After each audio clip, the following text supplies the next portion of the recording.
With folks, welcome to another episode of To the Unknown Pod, episode 22. Can you believe it? Our first episode beyond the mythical, magical 21 that Bitcoiners are obsessed with.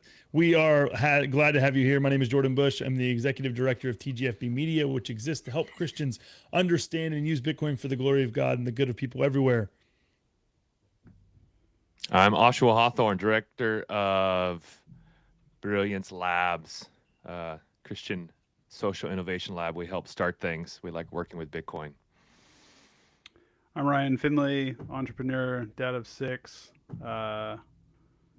Big Bitcoin fan. And I'm representing Tin Shack Bakery. We miss you, Matt. Matt won't be joining us today, but Matt's got cooler things to do. So for those of you who this is your first time, we just want to let you know, what in the world are you getting yourself into? Well, every week we spend time on Twitter, and we basically want to redeem that time. We want to use it and take just the highlights, the cream that rises to the top. We want to take those things and bring them here and chat about them with people who love the Lord, who are experts in their field, and we just want to kind of chew over them and just talk about them and about things that we think would benefit you guys at home, depending on what your situation is. So we're going to get off and running this week. Wait, Ryan, hold on. Are we supposed to ahead. be experts in our field? If you're looking for experts, this is probably not the show. Well, do you want me to? Are you fishing for compliments? Because Oshawa is literally the leader of we do not lack. Bitcoin This is a nonprofit disclaimer. missions world. So yes, you are an expert. No, you're getting people's expectations. Ryan is an expert high. in raising functional children who are actually productive. Let's see what else we can. Matt's an expert at avoiding being on podcasts. Let's see what else. So anyhow, this episode, we're going to be focusing on basically a problem that I'm sure many of you have either heard about or are experiencing, depending on where you find yourself in the generational ladder here.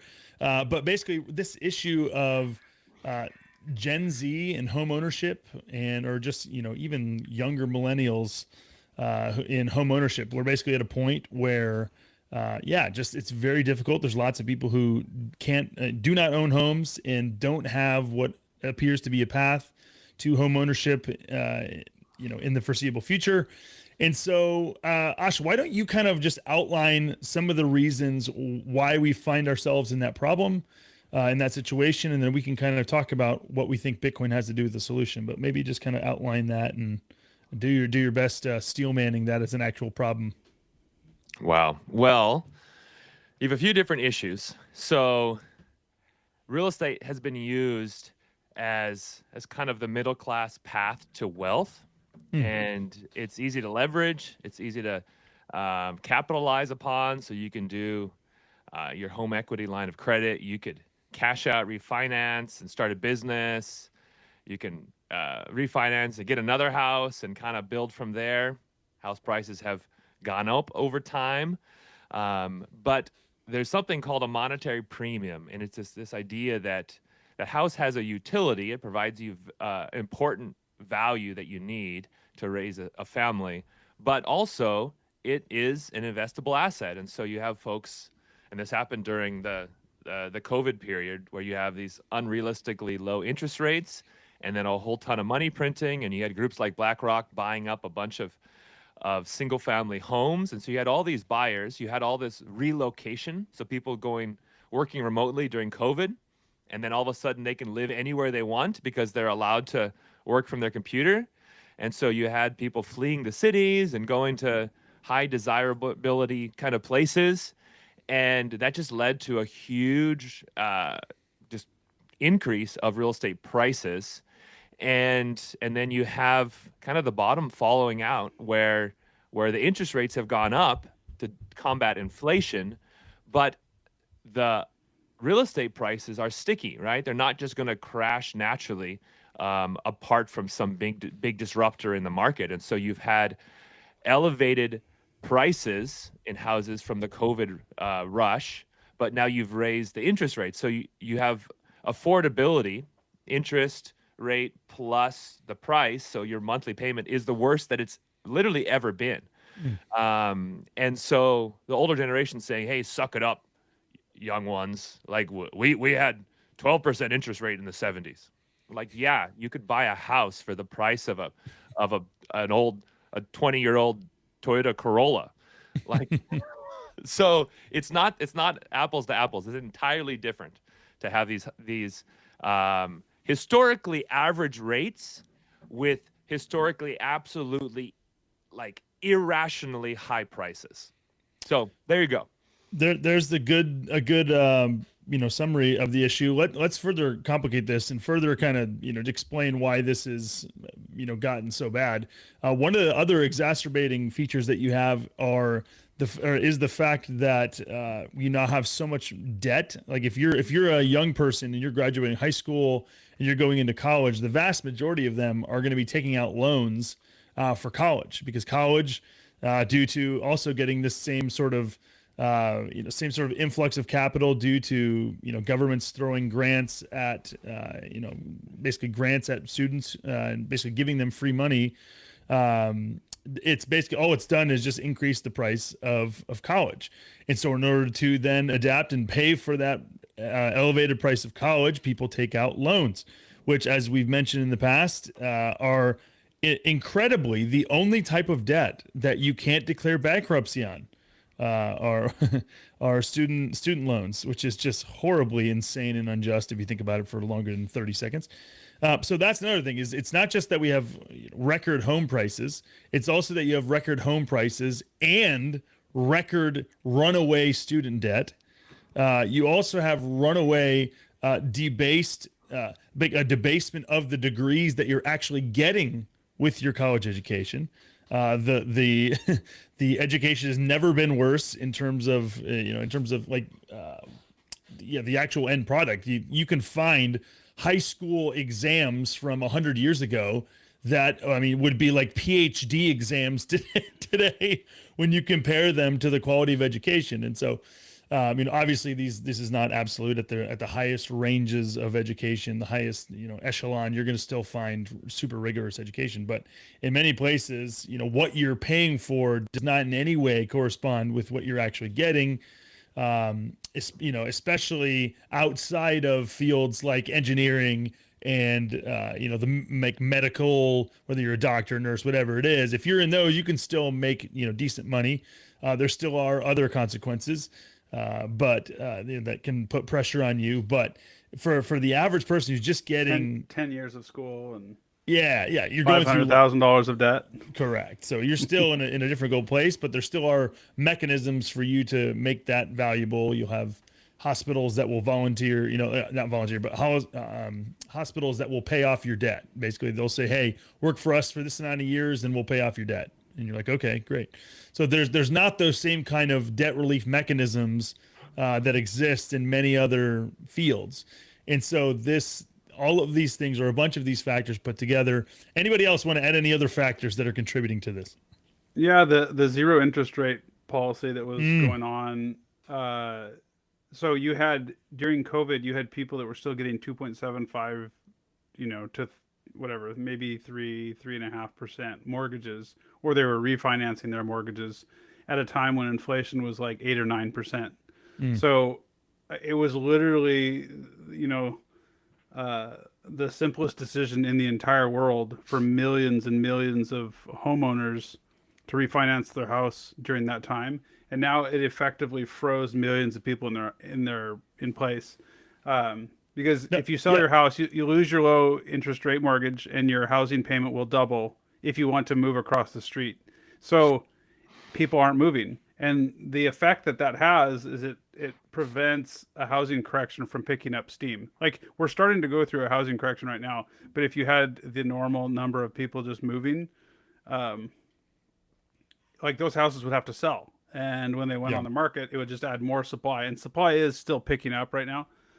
So it's starting, but yeah, that actually was incredibly effective of the Fed. They're sneaky, in a sense that they froze everyone in place basically, and or they rugged them in a sense. So right now the houses that are going on the market, a lot of them are like the baby boomers that are moving into retirement homes, and they're price insensitive, so they just they're going into a high monthly payment assisted living center, and they just sell their house at whatever the market will pay. Yeah. And that's picking up. Yeah, So- and there's some other issues. So again, Oshawa talked about the monetary premium. There's this, added value that has nothing to do with the value of the house itself, that is added to the price of a house. So that makes it, raises the value, which again, if you're a homeowner, you might think, oh, that's good news for me. My house goes up in value. But the problem is that even for you, like a lot of these, these houses as investments in this monetary premium, you're banking on being able to sell your home for more than you paid for it. This is part of the understood agreement. The problem with that is, again, interest rates freeze that. But another problem is, okay, so even if interest rates are high, you get to the point where you're depending on selling this house or downsizing or whatever, and you have to sell. Let's say you live in the north, you're getting ready to retire, prices aren't where you wish they were, but you're kind of forced into doing it, and you're going to, so you sell your house. Well, if normal economic actors, like normal people, if prices are so elevated relative to the amount of earnings that they're getting, that they're not able to buy, you would assume, well, this would drive some price corrections. But unfortunately, there are plenty of other actors who aren't anywhere near as affected by real economic calculation as normal people are, and those would namely be larger corporations, larger companies, international interests. So as bad as things appear and have been recently in the United States, it's 100 times worse for many other countries around the world.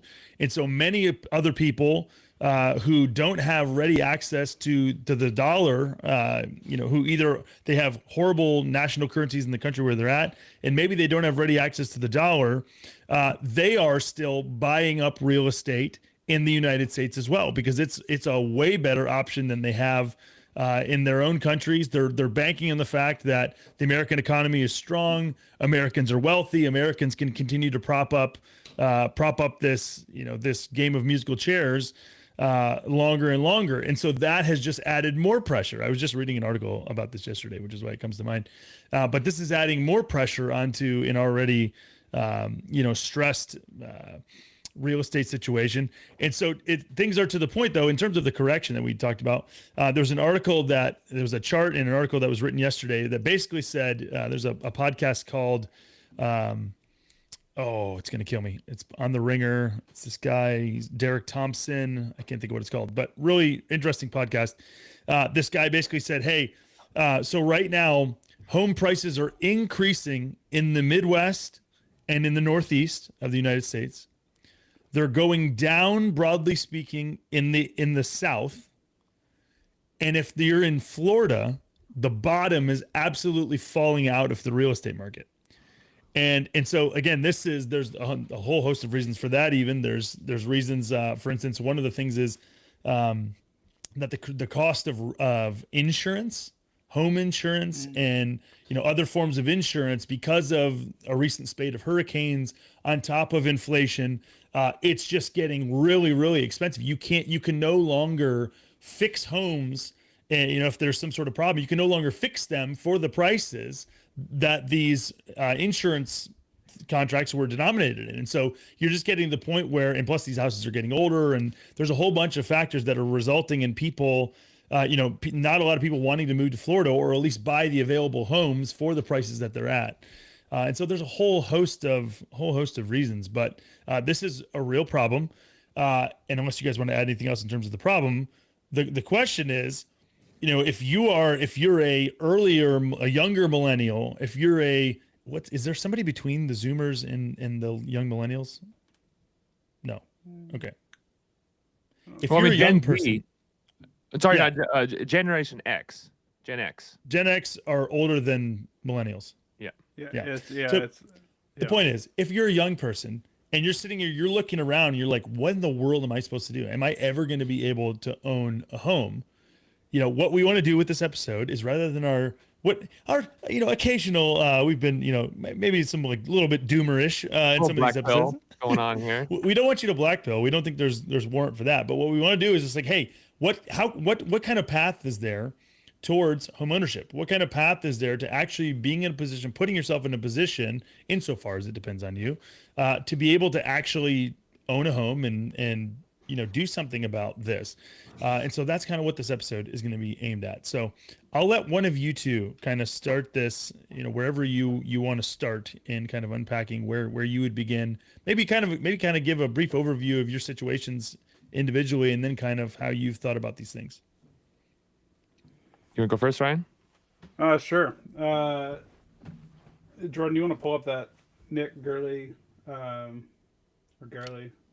You know what, Ryan? Actually, I do. Let me pull that up for you. I do want to pull it up. All right, here we go. Nick. Boom. There we go. Can you see that? Awesome. Yep. Yeah. So I'll just go through it. Home prices in the U.S. are 16.5% overvalued in 2025. This is the higher level of overvaluation than we saw at the heights of the 2006 bubble. After that last bubble, prices became undervalued, and the period from 2008 to 2019 was a great time to buy a house. However, today's market has become too expensive, with home prices outpacing wage growth. The result is an overvalued and unaffordable market. This is the main reason why homebuyer demand is so low in 2025. Fix the overvaluation, fix the homebuyer demand problem. So, yeah, I think it's really wise to, whenever you're analyzing a current problem, remember that it's nothing. We're not experiencing these things for the first time. Like, this has happened before. As the chart shows, we had a housing crash in 2008, and houses were unaffordable and overvalued back then. I remember, because my wife and I were trying to get into our first house back then, leading up to it, and I just remember, like, man, dude, like, this is insane. I don't understand how my peers are able to get into houses at this point, because they were just, compared to like wages back then, it was very, I mean, it's worse now, but even back then it was just like, dude, how, and we come to find out that there was lots of shenanigans going on. Like, you could just lie on your mortgage application. As long as you had a pulse, you could get insane financing.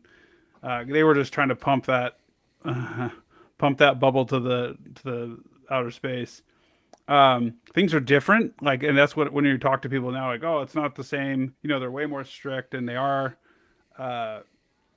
but houses are still very overvalued today. I think the second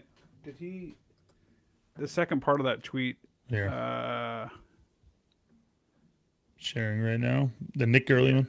Yeah, let's go back to it. I just want to point out something else. If you scroll down, yep. Oh yeah, there it is.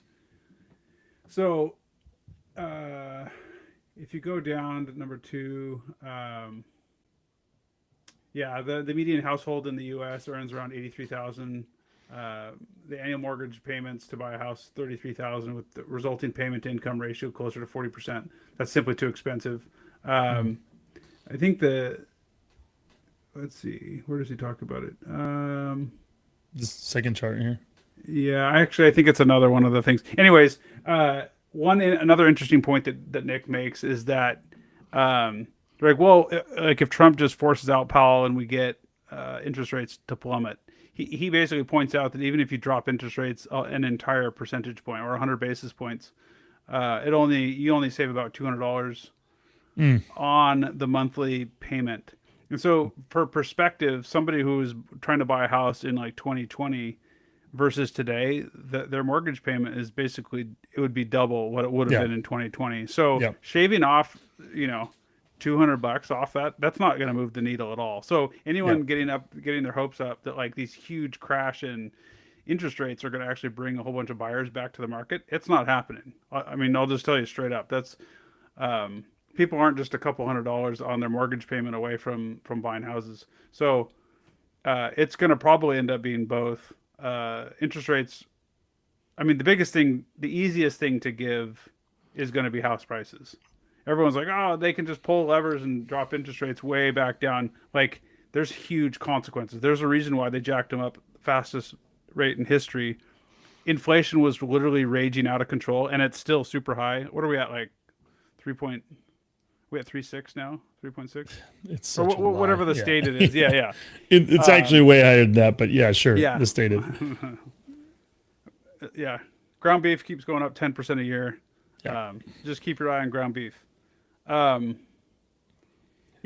So all that to say, if you pull up my last, I have one last one that I shared. It's the bar chart one down there. Let's see. I'm gonna skip straight to this one because I just think it's the most. It's on that powerful. same thread. Yeah. Okay. Yeah. I can. Bar chart. This one. Yeah, that's the black one. Okay. Let's see here. And as Jordan grabs that, so Darth Powell posted a Fox News segment, like a business segment, where they were claiming a 30% overpricing on real estate. So that's You're talking this one, Ryan? Mm-mm. I'll post it in the studio chat. Oh, okay. Gotcha. Is it this one? Yeah. So 30. You keep going, Ash. 30% overpriced. They're saying real estate's 30% overpriced. Oh yeah, yeah. That's not good. So we can do this one. Is this what you're looking at? I got it. Yeah. This one? Oh wait, no. This is him. Oh, so I'll do this, and then Jordan, you show the other one. Basically, Darth Powell's saying only 27% of households can afford a median home, right? And then 80% of households earning 140,000 already own. So you have 50% of the housing market is chasing 5.4% of the home buyers that can afford a home that they don't already own. Oof. Yeah. All right, let's pull this one up, Ryan. This one, right? Bar chart. Yeah. There you go. So, I think I encourage people not to overfixate on what popped the bubble. Back in '08, it was insane. Like they were just letting anybody, a whole bunch of shenanigans with the quality of loans being given out. Anyways, at the end of the day, they over financialized the housing market to unsustainable levels, and once it pops, it's going to go back down. You see, it returned back to somewhat sanity, and even then it would have gone a lot lower, but the government stepped in, and there was millions of foreclosed on houses back then that they refused to let go out on the market, and they trickled them out like a little stream. So this would have gone way lower, and it should have, because it would have been healthy. We needed to return back to health, but they pumped it back. They pumped the bubble back up as fast as they could. So you can see it, just this huge crash back towards it being affordable. And I was like, I think both Osh and I bought houses at that time. And then now we're back up to 2025. Well, here's the thing. Like, you can guess what's going to happen next. Yeah. Whenever whenever housing's extremely unaffordable, it will always return back one way or another. And it's just gravity. Unless human nature changes, because at the end of the day, you can't, if you make it impossible for all young people in a nation to get into housing, like pitchforks will come out and civil unrest follows. So you can just and we're already getting a fair amount of pitting of the in order to gain political power, pitting of the generations against each other.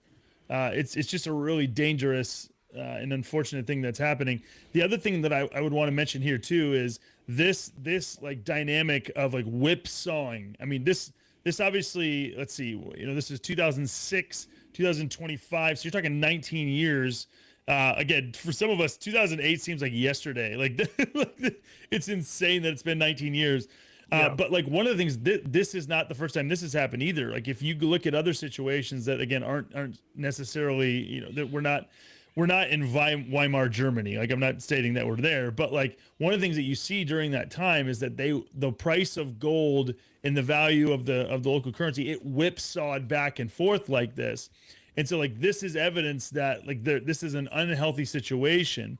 And so, there likely will be, a buying opportunity that, prices will be significantly lower than they are right now for homes. But even then, I mean, like, even if you just look at this chart, if you just try to follow, like, where's the trend line, like it's still such a tough thing. So there's a lot of people who are out there, and in our lifetimes, if you're 40 and younger, owning a home has just been like an obvious thing. Like, well, of course you're going to buy your house. Uh, and yet I think for a lot of people, and Ryan and I can speak to this, like, we're both of us are renting. Ryan, you're choosing to, and then in my case, like, I'm just not in a position where it makes sense to put as much money into a house as would be required because of what it would cost me in Bitcoin. So maybe I don't know. Is there other charts that you guys want to lay out here and share just to kind of continue to elucidate the problem, or do we want to start talking about? Well, so before we get into the solution, let's just chat a little bit about the social consequences of this and the moral consequences. So Yeah. you guys kind of That's hinted good. at this. There was this video with Peter Thiel, I think it was him, that made the rounds a few weeks ago, where he's essentially predicting the younger generation all going socialist and Marxist. Mm, And the point he makes is, he says, when they get priced out of the ownership of any assets and a participation in the economy, they're necessarily going to disbelieve in the free market. mm, And so capitalists become socialists when they have no chance of ownership. And so that's what this kind of upstream of the housing issues, right, is the broken currency and the fiat money printing. mm-hmm. But then downstream of not being able to purchase a home is saying, well, let the whole thing burn anyway. Then let me entirely opt out. Why should I contribute to this system if the system is broken and isn't never going to work for me?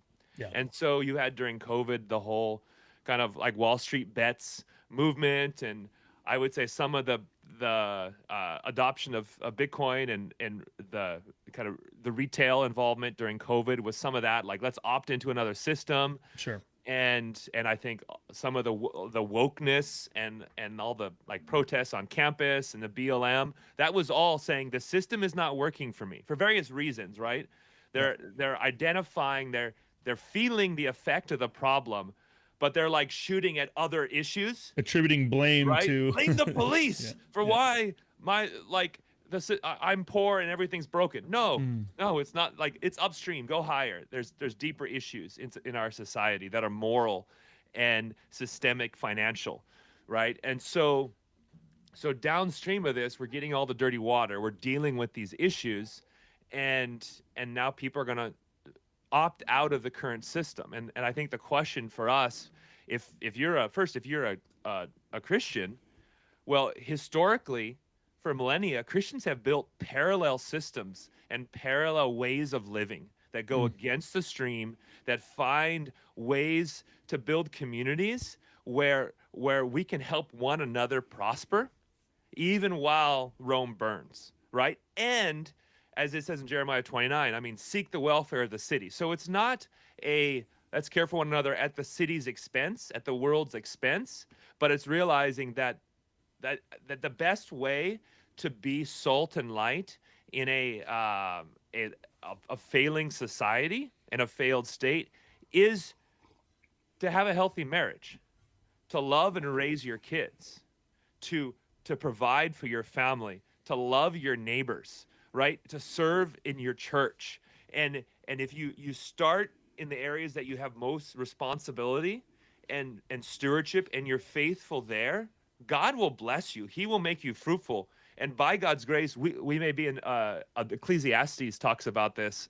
I don't remember what chapter, about the godly man who saves the city. Or another parallel story is Lot in Sodom and Gomorrah. And the whole point is, God's like, if there's one righteous man, right, he still has a purpose for that city. And so we get to be salt and light in Sodom and Gomorrah. And so there is hope. And the issue of real estate is like, okay, you got to go upstream. You got to see the problems. You got to opt out of the current system, the financial system, the moral system, the educational system, and then rebuild in community with like-minded people. And Yeah. you know what? We will both have a Noah's Ark. We will be able to survive. I mean, one of the posts that I saw this week that I really appreciated is the dude. He's a believer, the Bitcoin well guy, Yeah. and Adam O'Brien. yeah. So Adam used the Noah's Ark analogy for both the gospel and for Bitcoin, and I think that's fair. And I'll just share that really quick, and then Mm-hmm. I'll end my little rant. And he just says, Noah built a boat and everyone mocked him. He didn't care. He knew something that nobody else believed. God blessed him with knowledge. He wasn't building for praise. He was building to be obedient to God and protect his family. The world laughed at him until it rained. You are incredibly blessed with the foresight of what is going to happen to the current system. You know the action you need to take. Get on the boat, stack sats Oof. for your last name. Ooh, Stack sats for your last name. goosebumps. Goodness gracious. And so Adam is taking this, I mean, this biblical story, and this is a reality. Like if you gain Bitcoin and lose your soul, if you gain Bitcoin and stack sats, but lose your children, okay, it's all worthless. But if you can live faithfully, be faithful in your marriage, be faithful in raising your kids well, and your kids have a last name they're proud of, you get that figured out. Bitcoin is that financial piece that you now give them a way to build a future. Yeah, it's a pretty strong analogy. I mean, just being in the space since 17, 18, you know, like pretty much nonstop, especially in those early years. It was just totally just being made fun of for being a Bitcoiner. And it's not just being made like it's not just that being a Bitcoiner you were made fun of back then. Like the problem, like the reasons we were Bitcoiners, the like understanding the problem, like it was completely dismissed. Like like currency debasement or debasement, not a big issue.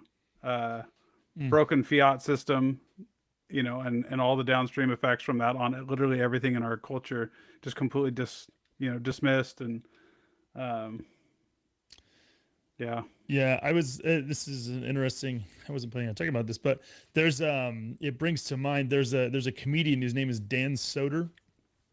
He's a comedian. I can't remember where he's based out originally, but I think I want to say Colorado or something like that. But he is like best friends with this guy Mike McDaniel, who's the coach of the Miami Dolphins, and so they grew up together. And they were talking about this on a podcast where Dan, his parents were divorced. He never knew his dad. And like so he just didn't have a good home life. He had like a stepdad he wasn't a big fan of. And so he would go over to his friend Mike's house on the weekends, and he would spend there like from Friday after school until Sunday afternoon after all the NFL playoff games or NFL games were over with. And then his mom would come pick him up. And so this family became like a refuge to him. And so by virtue of him having this family be a refuge to him, who was far healthier than his home situation was, he was able to reap the benefits that he wouldn't have had if he didn't have this little, this bastion of health. And so there's a real there's a real analog to that in terms of like, if you're sitting here, Zoomers, and you're finding stuff or younger millennials, and you're sitting here, you're like, I am in an unhealthy situation. Like, you need to hitch your wagon to, like, you need to get access to some healthier situation. And so whether that's, finding mentors, whether that's finding older people who do have businesses, who do have resources, and asking them, like just going on and becoming friends with them and just hearing their situation, and maybe asking them like, hey, are there things that I can do to add value to you, because I'm in a situation where, I need help. Like, there are people, like one of the biggest opportunities that somebody shout to the friend Bobby Shell, he talks about all the time. He basically is like, he's building his entire life around, in terms of money making part of his life, around Bitcoin and small businesses. because he's just saying, hey, there are so many baby boomers who are on the verge of retiring, and many of them are retiring from businesses that they don't have kids who are going to be taking them. And so they're going to be all of these businesses that you can pick up for, I mean, relatively cheap, that then you can turn around and make money with them. They're profitable businesses. And so just, looking at this problem that you have and going out and talking about the problem, just being able, rather than just facing the temptation and giving into the temptation, just give up and feel hopeless, or just complain and, do radically dumb things. Just basically looking for people who are in a better situation and putting yourself next to them.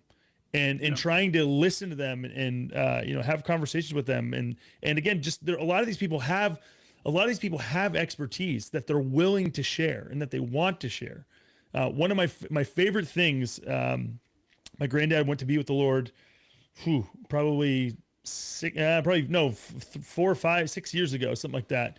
And one of the things that was just incredible with my granddad is that he just always wanted to talk to me. And he wanted to tell me stories about his life. And when I find older people, I just ask them questions, and it is incredible how frequently they just start talking. They'll just start talking, and I'll just ask them, I'll prime them with a couple questions, and they'll just go. And they'll talk about, I had this experience. I worked in this field and I have this going on.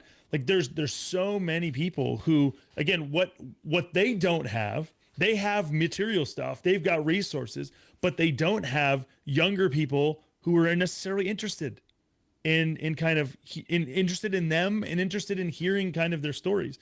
And so I think that there's just a lot of opportunities for something that's, if you are a scarce type person who's interested in other people and willing to dedicate time to, trying to actually provide something that they're lacking, I think there actually are tons more opportunities than the average person is just thinking about.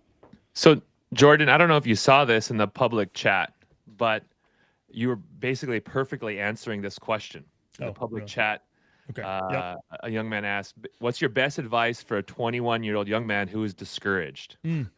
So I think you have just been answering that question. I want to, Ryan, if you'd add anything else to Jordan's advice. Yeah, I mean, no, that's huge. I think I might. I mean, if we're going to continue to go with solutions, don't give up. Reach out to the older generation. They're a massive wealth of knowledge. Learn about Bitcoin and save even small amounts outside the system. So, like the whole fiat system is like a giant carnival. Don't get tempted into playing the fiat carnival games. Like for example, I would say a huge amount of the young people in our country are just being tempted into like different gambling, meme coins, sports gambling, penny stocks, just like messing around with leverage.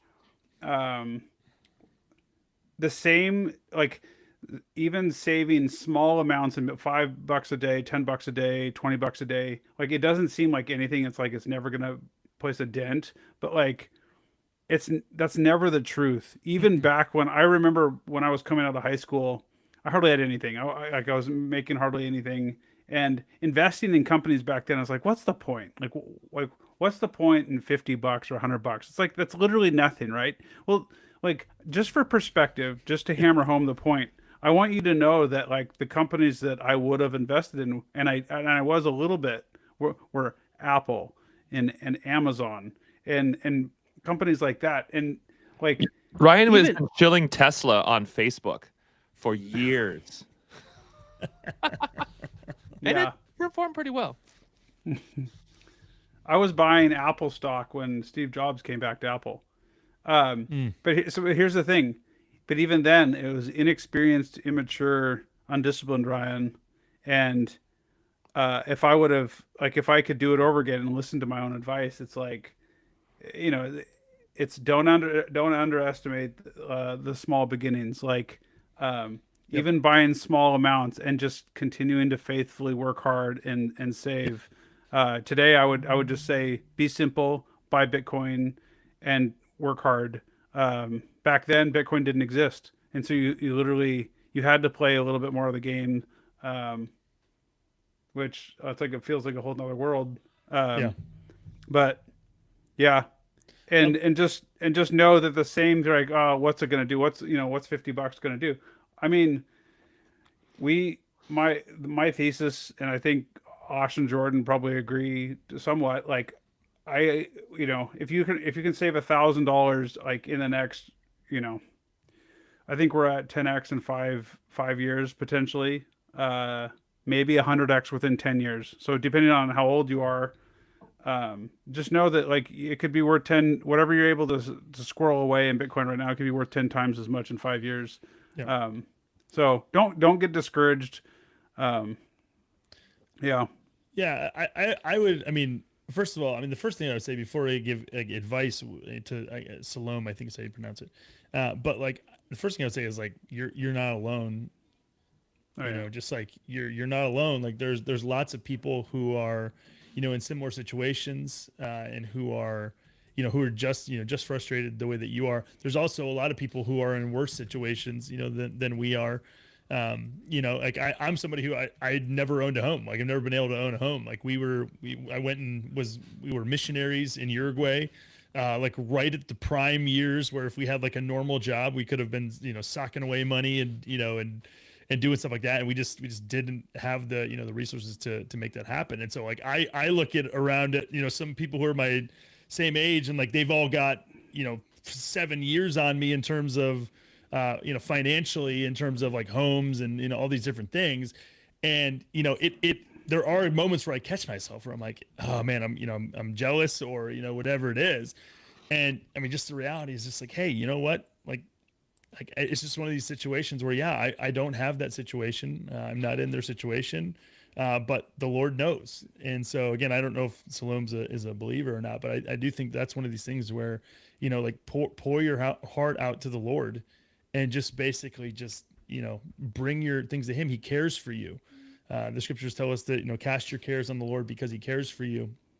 We don't have to sit here and try to care about our problems all by ourselves. Like God actually is there, and he does care about your problems, and he loves to provide for his kids. Even if even if you're somebody who you're like my dad, this is not my story, but like if you're somebody who had a dad who wasn't there for you, God loves to be a father to the fatherless. This is one of the things that he loves to do. And so the other thing that I would say is don't underestimate, like leverage the resources that you have.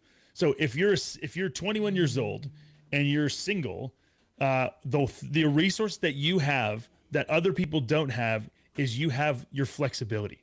You have flexibility and you have time. And so I had this young guy, one of our pastors just basically encouraged the younger men in the church to reach out to older men in the church and just basically try to get advice about, just try to hear from where they're coming from, kind of exactly what I was describing before. And so this guy, I think he's 21 or 23 years old, just came and just basically asked if we could get breakfast. And so we did. And he just started asking me questions. And I just started asking him kind of where he was at. Like I didn't want to just start talking, giving him advice without knowing his situation. And so he just proceeded to tell me that he's a young guy. He's living at home, but he's paying rent. So he's got to pay for a car and he's got to pay for rent. And then obviously food and stuff like that. So what he's doing is he's working 2 jobs. He's working 40 hours a week, working at a restaurant. It's not glamorous. He's trying to, move up and move up into management and which will result in a raise. And then on top of that, when he gets off work from that job, he goes over and works another job at a bar that's right next door. And so he is basically looking at the situation. He's basically saying, hey, what I have right now is free time.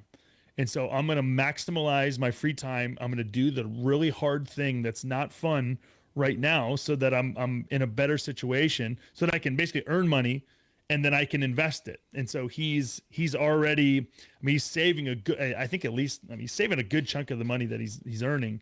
And so he's, investing in the stock market and he's doing well there. And then he's also bought Bitcoin and is doing great relative to, when he got in and how much he's been buying. So I would, just say, coming up with a plan, and then just having people going to find people who can just be an encouragement to you to just stick to the plan. Because that's one of the things, whether you're starting a business or whether you're, just starting your life, it is just so easy to get discouraged when you don't have, people who are, you're talking to every day, people who are reminding you of what's real and what's true and, what's good, and people talking about horrible failures that they've had that set them back financially, set them back in all kinds of ways. Like everyone has these stories. It's real easy just to look at even these baby boomers and look at them like, they've got so much money. They have the easiest time in the history of mankind. All they had to do is basically be monkeys and throw money at the stock market, S&P 500, and they're just millionaires. It's like there is some truth to that, and yet in many of their cases, they weren't disciplined enough, and they had problems that kept them from doing stuff like that. So, even within a lot of the good situations that people have, they've had horrible setbacks as well. And so, I just would encourage people on that front. Yeah, I want to piggyback back on that, and also the advice to the 21-year-old man.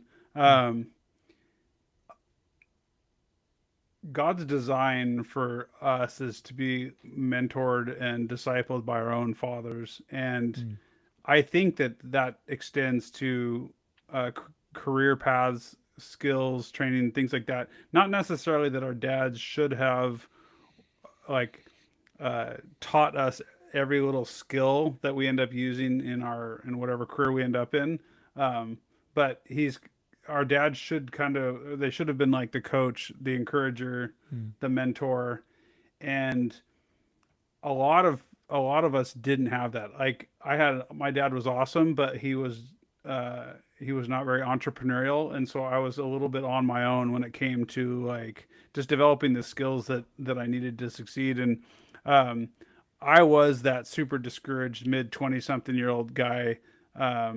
Literally, and I didn't have a vision. I think that's another thing that parents aren't doing a very good job of in the last couple of decades is helping giving a vision for their kids, and working with them to like encourage their different skills and strengths.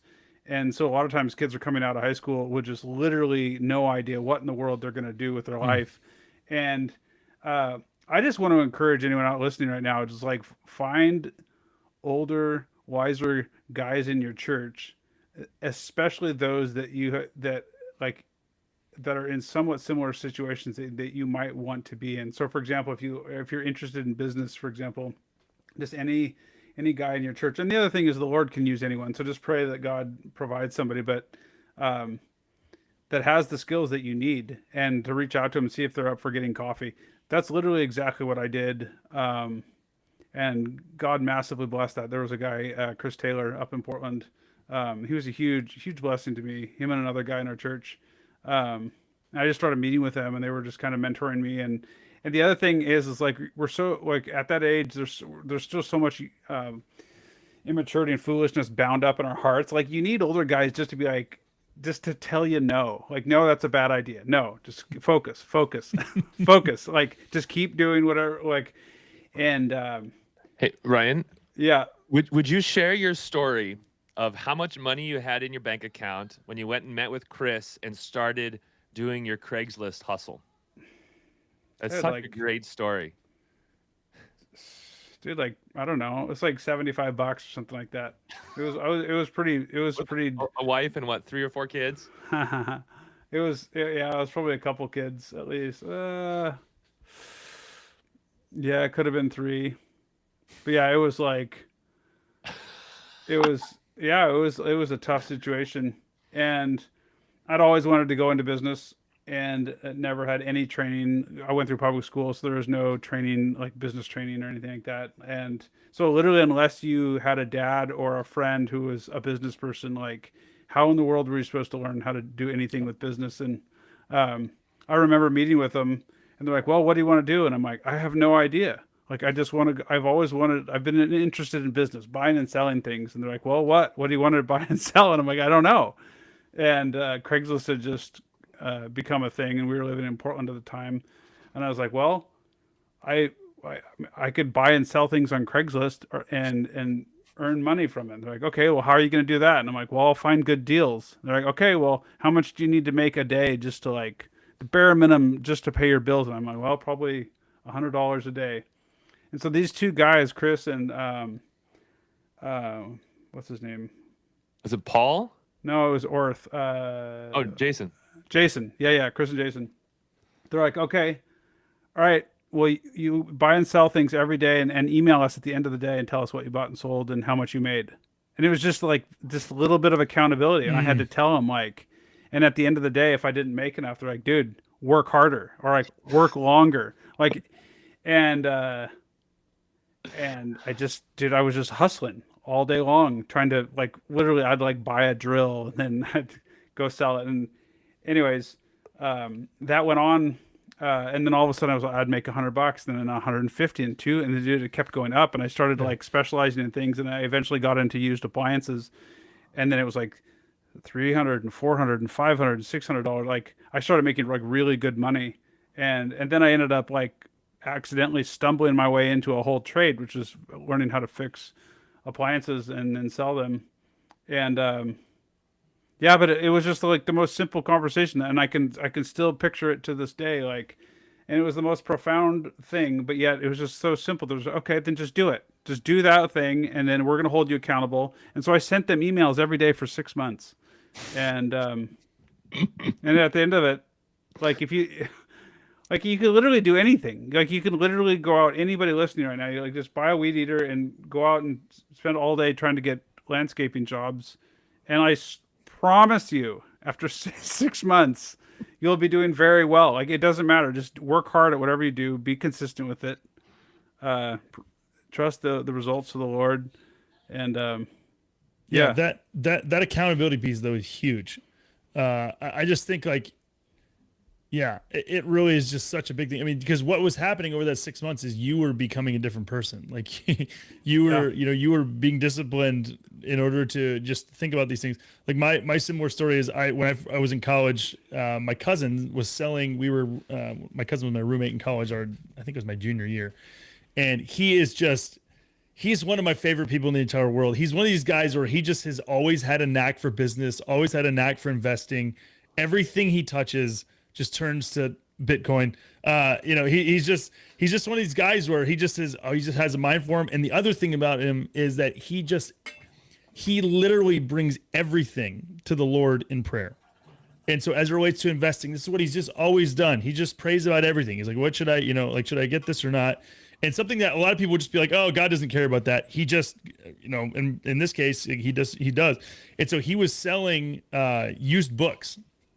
Amazon was, this is 2005 or something. So Amazon was around. And so he just kind of told me what he was doing. And he's like, hey, if you want to do this, like you're more than welcome to do this. I didn't know anything about business. I didn't know anything about, starting my own business, whatever. But we just started going out and buying books together. We had like a little scanner and we had, used our phones and so we just would, buy and sell these things. And again, most of them were like, all right, you're going to make $4 or $5 on this one, or this one, you're going to make 10, 12.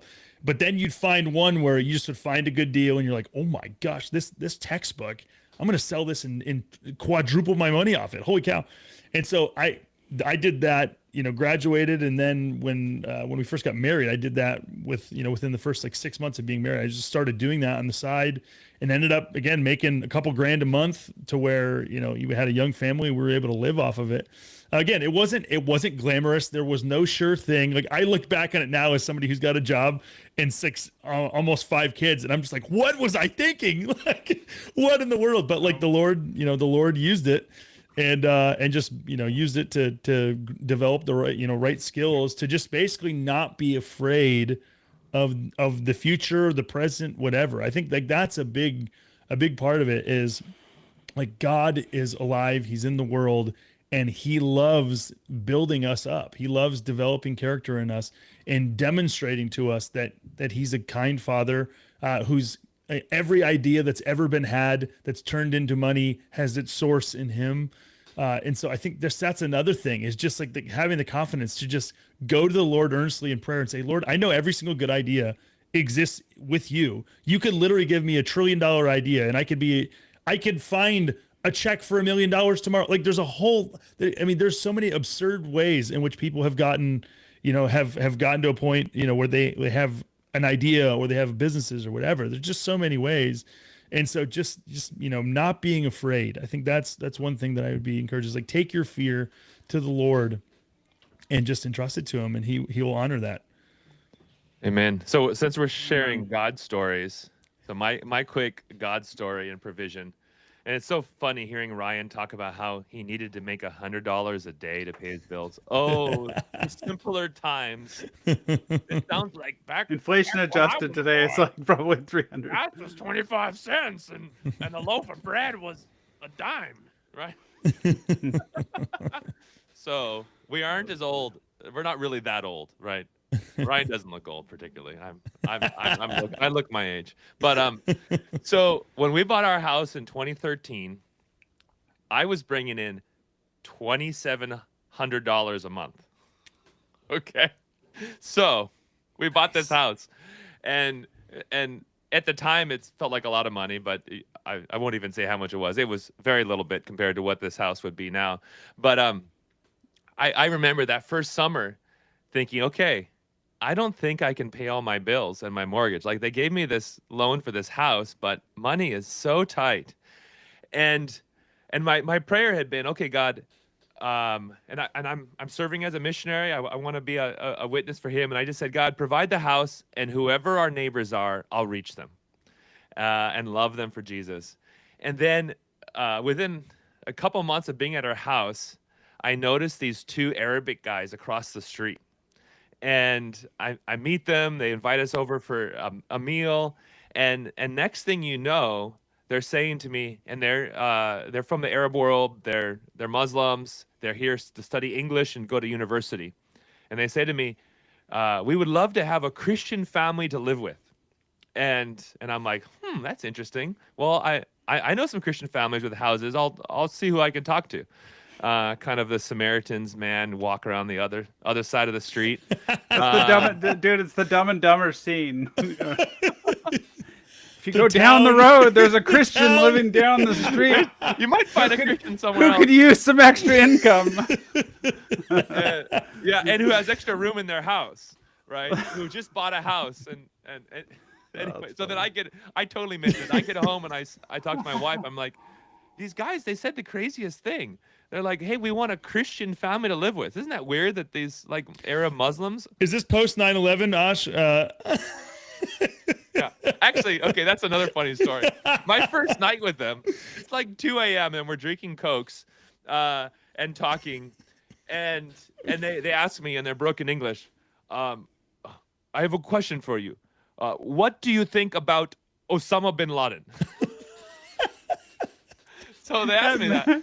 And I'm like, what? I'm like, I should be asking you that question. And they're like, oh, yes, he's very bad man. We do not like this guy. He gives Muslim a bad name. So anyway, but after my meeting, I go talk to my wife and I said, craziest thing, they want a Christian family to live with. And she goes, oh, we have room. Yeah. God bless my godly wife. Yeah. Right. Of course, I had to move all my books out of my library in my office, and move into the little furnace room. But so within a month of me saying, I don't know how I'm going to pay my bills, literally the Saudi government is paying me $1,000 a month to host 2 students in my home and to share God's love with them. Yeah. So they basically paid my mortgage for like a few years. It's amazing. Yeah. That's one of those situations where, again, yeah, you never could have seen it coming, but you just were able to, just respond to the opportunity. And again, there's a risk there. Like, again, like, who are these guys? What do they want? Like, but just the Lord provided an opportunity, and you just walk through it. Don't take that advice for every situation. Anyone Correct, listening, Well, I mean, be very discerning. here's what I said to them. Like, I said, okay, you can move in for a week. If at the end of the week I still like you and you still like me, you can stay for a month. At the end of the month, I still like you and you still like me. You can stay as long as you want. See, that's a great plan right there. Yeah. And they That's good. stayed a few years. And then they invited their friends, and then their friends and the uncles and the cousins, and yeah. But Well, that's awesome. Well, again, there's 3 stories we'll probably share more in the future, but yeah, that would be just the encouragement. It would just be, you're not alone. God knows, God understands. God sees the injustice of the situation that you're in, and He, is jealous and able to do things about it. We are coming up in the end of the episode here. We are super grateful for you guys. End of episode 22. We're continuing just plugging along here. If you've benefited from this episode, feel free, go subscribe on YouTube, leave us a review on Apple. I think we're up to like 25 reviews, maybe something. I was encouraged by how many we had over there, maybe even more, 40 something. But that's by far the best way to continue to spread the word about the podcast. Ryan, Ash, appreciate you guys, and we'll see y'all in the next episode of To the Unknown Pod.